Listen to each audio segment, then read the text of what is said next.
Okay, good day mga sir. Meron nung sa akin nagtanong kung paano daw i-bridge mode itong amplifier natin na new box na class D. Ayan. Meron nagtanong sa akin kung paano daw i-bridge mode. So, sabi ko, sige, gagawan ko na lang ng tutorial video. So, ipapakita ko sa inyo kung paano yung behavior niya nitong amplifier na to sa paglilipat-lipat, di ba, ng from bridge to stereo. Ayan. So, meron ako dito para magte-test lang tayo ng RMS power. Meron tayong tone generator via cellphone. Nakakonect siya via Bluetooth papunta dito sa mixer.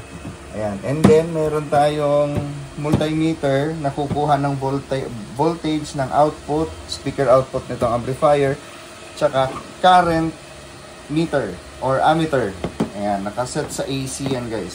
Parehas nakaset sa AC. Ayun. And then meron tayong dummy load. Hindi tayo gagamit ng speaker para mas makita natin yung difference ng voltage and current pag naka-stereo or normal connection or naka-bridge mode. Ayan. So start tayo. Yung connection guys, actually the same din lang naman sa mga class H na amplifier, no? Yung pin configuration lang dito sa kanyang speak-on, ayan.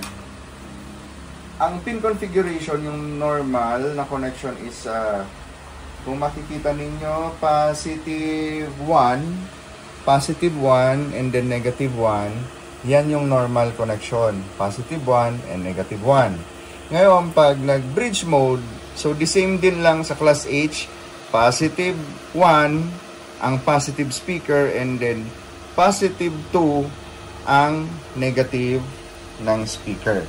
Ayan. So ngayon naka-normal power muna tayo. Naka-normal connection muna tayo, no? So testingin natin. So ipa-plug ko siya dito sa output 1. Ayan, output 1. Okay? And then dito guys, nakaset muna tayo sa stereo. Ayan. Stereo muna. Dito sa right, ito yung bridge. Sa gitna, stereo, and then left mono. Okay. Magsaset muna tayo ng power niya, power output before na umilaw tong clipping. Okay? So, magbibigay na tayo ng dito sa main natin. So, paras kong i-on yung left and right master or main mix. And then, reset ko muna to. Ayan. Ito yung volume ito yung channel ng Bluetooth natin. Yung tone generator. Okay, magano muna tayo. Magbibigay tayo ng hanggang umilaw yung clip. Ayan, ilaw na siya guys. Ngayon, atras ko ng kaunti hanggang sa yung ilaw ng clipping indicator. Ayan, okay na, wala na. So, ito guys yung value, yung nakuha natin voltage.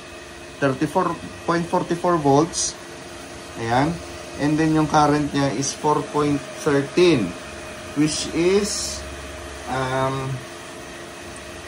tingnan natin kung ano yung niya. Multiply lang natin. So, 34.45 times 4.13. Ayan, 142.3 watts RMS yan guys. Okay, so hindi ko nagagalawin yung settings nung volume natin dito sa mixer. Ililipat ko na kaagad siya sa bridge mode, no? Tapos titingnan ulit natin yung voltage kung ilan yung makukuha natin. Okay, so let's go. Ito yung ilipat. Lilipat ko siya sa bridge mode. So wala namang issue guys kung naka-on yung amplifier. Kung makikita nyo, naka-on pa rin yan. Ililipat ko na ngayon sa bridge mode. Pag nilipat ko siya, yan. Ayan. Ayan, naka-bridge mode na yan. So, during bridge mode siya, na hindi natin binago yung pin configuration nitong speak on natin dito sa output, wala pa tayong binago, so normal connection pa rin yan. Ang mangyayari, yung signal natin is magkakaroon na yung itong channel na to, and then yung channel na to, automatic meron na yan. Wala nang kapangyarihan guys yung volume dito sa right. Wala na yan. Pero parehas sila may signal. Ang nangyari lang is, naging mono lang yung input signal mo. So, kahit tanggalin ko tong isang channel na to, input channel, so wala na rin yan. Ayan o.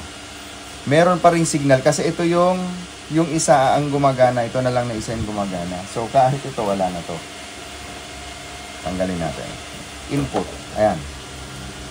Wala na siyang isang input. Ito na lang isang channel ang gumagana sa kanya sa input, pero parehas yan merong output guys. Ayan, tanggalin ko yung speak on dito sa kaliwa. Ililipat ko sa isang output. Ayan. Okay. Ayan, nandun na tayo sa output number 2. Output number 2, same connection na, same configuration pa ng speaker output. And then naka-bridge mode na guys, naka-bridge mode na siya. Ayan. Ngayon, ang mangyayari, the same pa rin yung output niya. Ayan o. So parang walang nagbago. Kahit na bridge mode mo siya, yung output 1 and output 2, meron pa rin siyang audio out or speaker out. May tunog pa rin yan, kaya lang hindi pa siya bridge. Okay? So ngayon, babaguhin na natin yung pin configuration. Wait lang ha. Tanggalin muna natin to kasi bridge mode na tayo. Wala na yung isang input. Okay, alisin ko muna to. Tapos, babaguhin natin. Okay na natin yan. Babaguhin na natin yung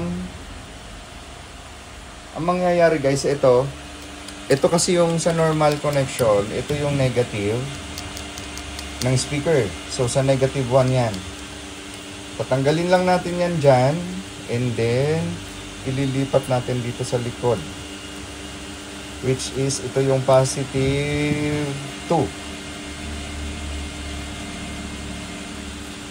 Ba tayo? Positive 2. Ayan.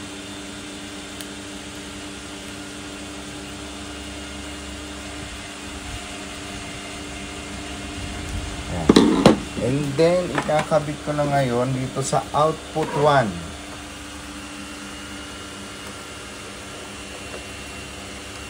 Ayan. Output 1 guys ha. Output 1. And then, i-on ko na ngayon sa amplifier.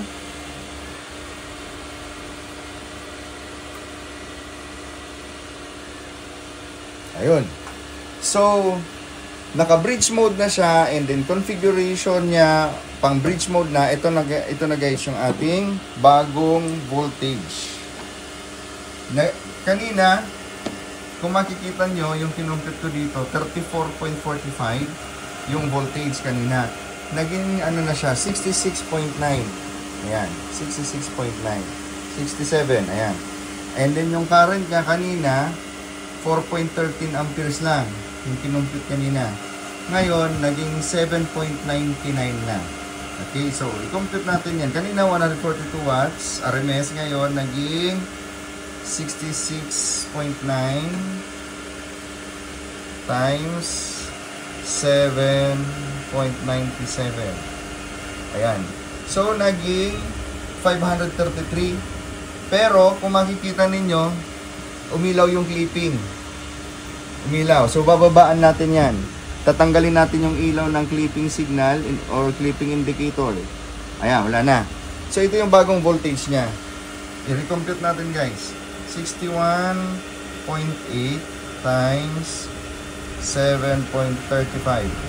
Ayan yung bago niyang watts. 454.23 watts. Ayan. So yan guys yung ano niya, yung bridge mode power nitong amplifier na to. Subukan kong ilipat sa output 2. Titingnan natin kung ano mangyayari. Hindi ko din alam. Ayan.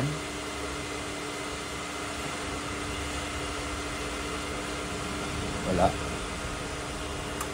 Oh. Nag-protect. Wait lang. Kaya natin mag-normalize ulit.